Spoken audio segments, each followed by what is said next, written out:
This story in the first reading from the second book of Kings could have very easily turned out quite differently. Let's look at a couple of details. She was a woman of influence, important, with connections and means. She could have said about Elisha, "This man isn't like me. I don't want him here." She could have said, "I haven't cleaned the house yet, gone to the market, or done up my face and hair. Please tell him to go away." She could have said, "What if he tells me I have to change my lifestyle and give up things that I like? No thanks." She could have said, "If God isn't going to give us a child, I don't want anything to do with his prophet." She could have said any of those things and refused to receive the prophet. Ego, busyness, fear, or anger could have gotten in the way. Instead, we are told she urged him to dine with her. She urged him. This is a woman of faith. This is a woman of courage and humility, which allowed her to do what was necessary in this situation. She cooperated with God, which leads to the fulfillment of his promises in her life, the answer to what she had always been hoping and praying for, her heart's true desire. Here's what's at stake for us in learning the lesson from the scriptures today.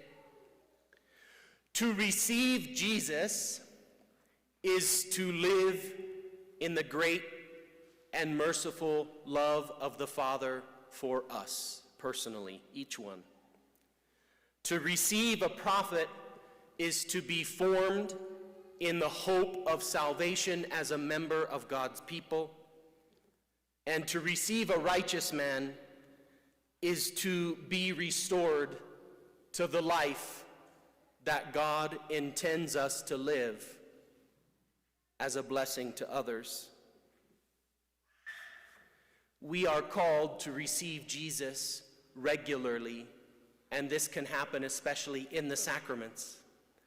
We are called to receive a prophet regularly, and this can happen especially when we pray with the scriptures. We are called to receive a righteous man regularly, and this can happen especially when we immerse ourselves in the lives of the saints and strive to be just like them in following Jesus. That is for our sake, but we are also asked to give a cup of cold water to one of Jesus' disciples, to one of his little ones. Whether someone is a priest or religious, married or single, we want to find little ways to support them in cooperating with God so that they can experience the fulfillment of his promises in their life too. We can help them. We are called to help them. If we receive Jesus, if we receive a prophet, if we receive a righteous man, that puts us in a position to help each other fulfill God's call in our life. Anything getting in the way, thoughts, attitudes, or behaviors that neither come from God nor lead us closer to him, need to die with Christ.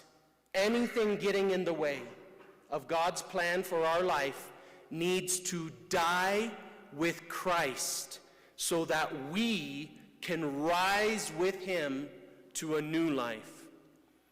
The challenge this week, should any of us choose to accept it, is to discover in what ways our ego, our busyness, our fear, or our anger are holding us back from reaching life to the full and complete joy in Jesus Christ.